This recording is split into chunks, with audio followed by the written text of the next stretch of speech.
Ahojte. BXS v spolupráci s Czech Fashion Council opäť prináša nový report, tentokrát ku koncu roka 2025. Začíname týmto barom v Hongkongu, barom Peridot, priestorom, ktorý bol navrhnutý štúdiom Paolo Ferrari, inšpirovaný smoking cabins, teda priestormi na fajčenie v baroch 70. rokov. Nádherný vizuálny zážitok, ktorý môžete vidieť v tomto jednoduchom slick dizajnovom prevedení.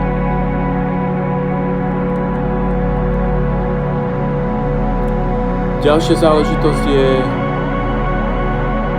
Kiko Kostadinov špeciálna Dante Collection, zámerne vybratá z toho dôvodu, ako vidíme, máme pred sebou veľmi zvláštnu kompozične stavanú fotografiu, ktorá vyzerá celkovo význanie, ako keby to išlo nejakú študentskú prehliadku. Avšak je to jeden z popredných etablovaných dizajnových labelov, ktorý chce posúvať hranice aj týmto smerom, čiže do istej formy súrovosti, prirodzenosti, spontánnosti. A samotný model, ako vidíte, kompozične pozostáva z niekoľkých vrstiev, kde máme od funkčných, ochranných odevov, zateplených až po formálne, klasické až dekoračné prvky. Takže naozaj veľmi nádherný eklektický mix, ktorý sa mieša aj krásne proporčne v samotnej siluete.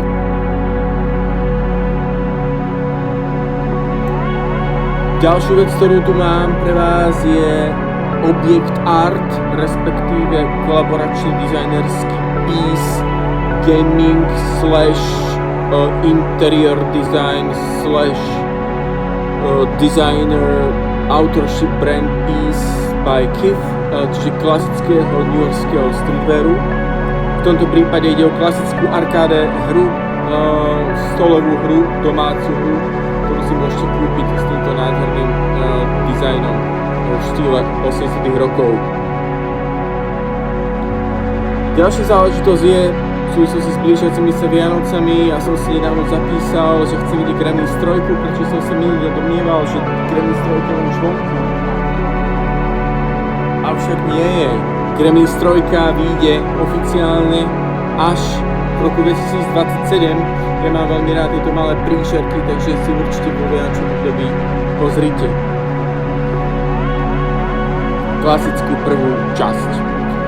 Ďalšia záležitosť, ktorú som pre vás vybral, sú primitívne zvuky, ktoré sa čím ďalej tým viac a viac objavujú v našich ušiach. Takže ako soundtracky, ako samotné zvukové kompozície, čím ďalej tým viac sa zjednodušujú, simplifikujú, vyprázdňujú. Ako nedávno som spomínal popredné seriály minulého roku, ako boli Monsters alebo samotný Grotesquerie, ktorý považujem za najlepší seriál vôbec, čo sa týka inovatívneho prístupu, obsahovali a cappella soundtrack. Tentokrát sa tie primitívne zvuky ešte viac a viac postupne vyhraňujú, až veľmi často sa používajú samotné vzdychania, citoslovcia, čo nasvedčuje aj istý trend, istý posun, istý vývoj v oblasti vôbec komunikácie celkovo do budúcna. Takže je to veľmi zaujímavý fenomén. Ďalšia záležitosť sú januárové premiéry, na ktoré sa môžeme tešiť v januári 2026, sú veľmi brutálne a psychotické. Odhádam za všetkých svedčí film, ktorý má release v januári 2026, Psycho Killer, americký brutálny horor, ktorý je aj vizuálne podmanivým zážitkom. Ďalšie záležitosti budúci január výjdu austrálsky experimentálny zombie horor We Bury the Dead, veľmi zaujímavá záležitosť, rozhodne doporučujem.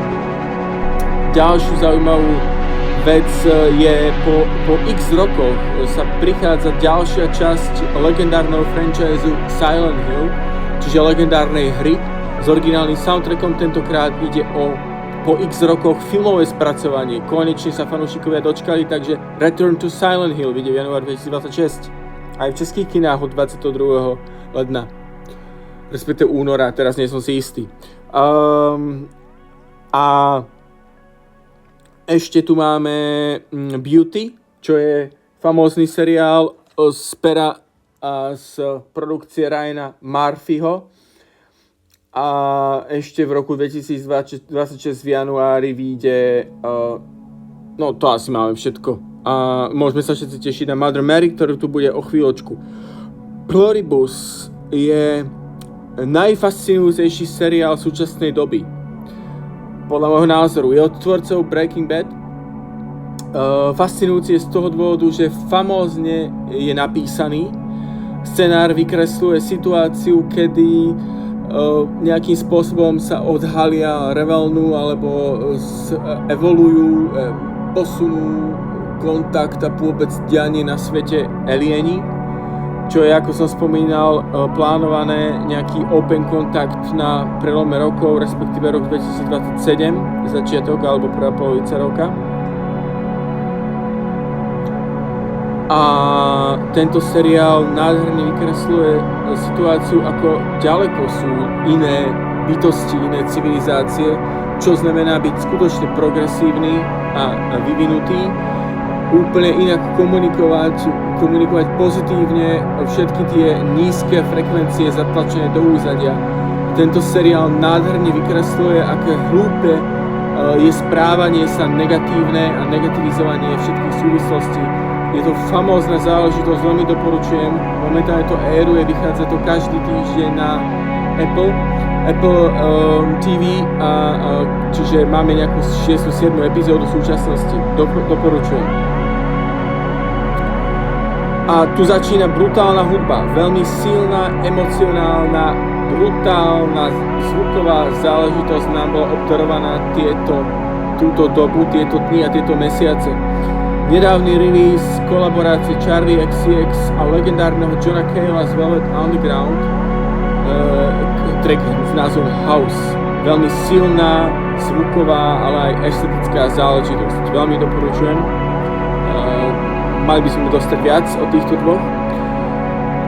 Ďalšia záležitosť je podľa môjho názoru jeden z najsilnejších, najvýnimočnejších a najbrutálnejších trackov, aký kedy môžete počuť v histórii, najmä rockovej hudby a alt-rockovej hudby z konca 20. storočia vo verzii z roku 2025. Je to od legendárnej škandinávskej popovej legendy Kite, avšak v tomto prípade je v kolaborácii a na spievaní od Andy von Hauswolf a speváka Henrika de la Cour. Na ich živom koncerte Kite on Ice na Lade vyšlo to nedávno a tento track je brutálny, takže to všetkým doporučujem, nech si vypočujú, čo znamená podľa môjho názoru z najlepších skladieb v histórii ľudstva a nielen ľudstva. Ďalšia záležitosť som teraz vybral opäť z oblasti hudby. Podľa môjho názoru najlepšia kompilácia tohto roku 2025 je záležitosť, ktorá vyšla na značke Drowned by Locals z jordánskeho Amánu. A máme tam teda kompilácia postave z viacerých rôznorodých umelcov, various artists s názvom Pornographic Time Volume 1 po Pornographic Tantalus. Nemá tu nič spoločné so sexualitou, ide skôr o totálnu disekciu spoločnosti a nejakých spôsobov vzťahov. Je na tom najkrajší cover Lany Del Rey Born to Die od formácie Zumpe s mužským hlasom. Je to famózna záležitosť. Tak spomínal som jeden z najvizuálnejších, najdiskutabilnejších, najfrekventovanejších a najvyhypovanejších trailerov roku decembra 2025 je nepochybne Mother Mary, film od A24 produkcie, kde excelujú Anna Hathaway a druhý Michaela Coel. Čiže je to taký ten psychotický, performatívny proste koncert horror gag. Pozrite si. Množstvo osobností a hudbu do toho robila Charlie XCX, FKX je to nabité osobnostiami. A na záver sa s vami rozlúčim týmto mackom, ktorý správa na americkej mediálnej značke Bloomberg, kde musí byť stiahnutý, pretože ide o singapurskú firmu, kde Singapur je jeden z najpoprednejších technologických gigantov na svete. Avšak vytvorili medvedíka, ktorý má šokujúci sextol a ako vidíte, medvedík častokrát zdáva deťom aj rozličným proste zraniteľnejším typom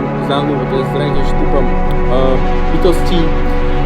A tento kvôli tomu, že musel bol stiahnutý z predaja. Takže takáto kontroverzia na záver, pikantná. Ďakujem vám za pozornosť, vychutnajte si ešte posledný rok 2025 a dúfam, že sa budeme počuť nasledujúci rok. Majte sa krásne.